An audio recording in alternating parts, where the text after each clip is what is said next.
Bismillahirrahmanirrahim. Assalamu alaykum, hurmatli ko'ruvchilar.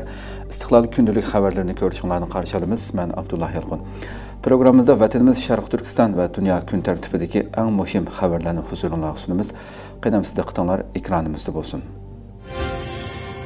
Xitoy oqqullarini Sharq Turkistonga chaqirish usullari ko'paytirilmoqda. Xitoy bir tarafdan Uyg'urlarni Xitoy o'lkalariga surgun qilib majburiy emgakka selayotgan, yana bir tarafdan Xitoy oqqullarini yuqori ta'minot bilan Sharq Turkistonga yerlashtirayotgan bir vaziyatda oqqullarni Sharq Turkistonga jalb qilish taktikalarining turlarini ko'paytmoqda. Atalmış Şinjan Radio Televiziya stansiyasining 20-iyundagi xabarida 200 dan ortiq Xitoy o'qituvchi, kadr va yashangan o'qituvchining Beijingdan Sharq Turkistonga qarab yo'lga chiqqanligi, ularning Sharq Turkistonning taraqqiyoti uchun kuch va aql bilan ta'minlaydiganligi da'vo qilingan. Ular Xitoy rejimi tashkillagan atalmış ixtisosliklar orqali Şinjanni qurib chiqish tuman kishilik safari nomidagi faoliyatning bir qismi bo'lib, alohida tashviq qilingan mazkur Xitoylarning Neft Ximiya universiteti, Kanchilik universiteti, elektr energiyasi universiteti qatorliq o'rinlardan kelganligi bildirilgan.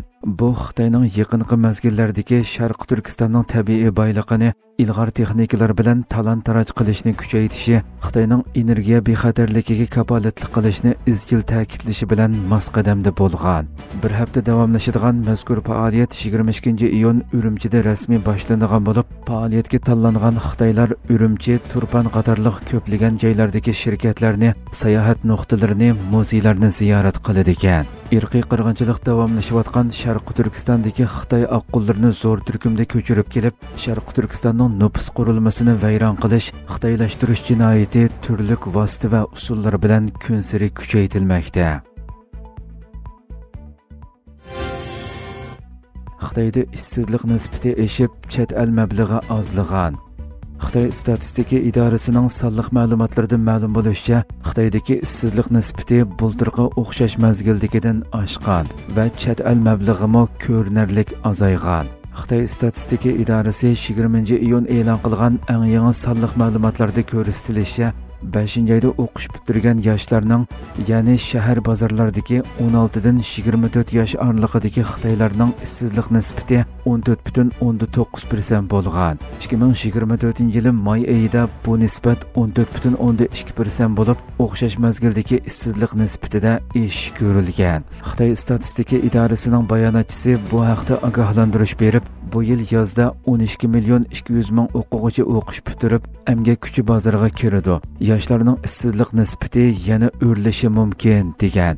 Taratqularning bu haqdagi tahlillarida Xitoy kommunist rejimining xalqning turmush saviyasini o'stirish orqali mustabid hokimiyatiga qarshi chiqishidan saqlanishga tirishib kelganligi, garchi Xitoyda Xitoy rejimiga qarshi kuchlar mavjud bo'lmasa-mu, xalqning turmush saviyasi tövallasa, namoyish va qarshilik ko'rsatish xavfi borligi tilga ilingan. Xitoy oldingi oylarda ishsizlik nisbatini tizginlash uchun ishsiz yoshlarni yoki o'qish bitirgan yoshlarni qabul qilgan shirkat korxonalarga to'liqlama berish qatorliq tadbirlarni qo'llangan bo'lsa-mu, ishsizlik nisbatining oshish yuzlanishini yanada to'sib qololmagan. Oldingi oylardagi Amerika-Xitoy tamojna urushi bu jihatda zo'r ta'sirini ko'rsatgan.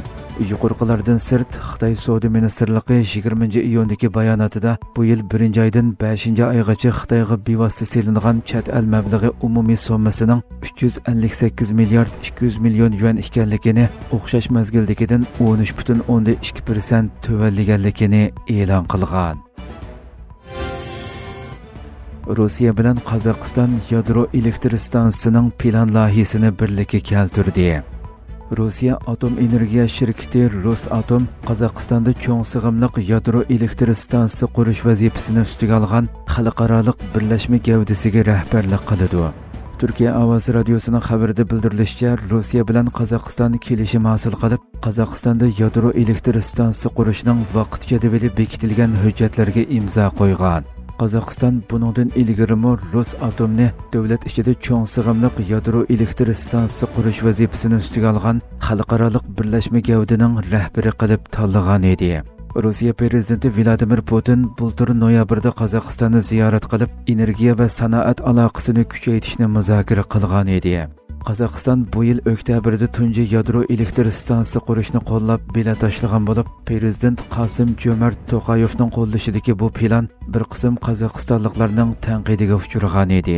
Qozog'iston yadro elektr stansiyasining reaktor texnikasini ta'minlovchi shirkatlarning dastlabki tizimligida Rossiya, Koreya va Fransiya shirkatlaridan boshqa Xitoy yadro sanoati guruhi cheklik shirkati bor edi.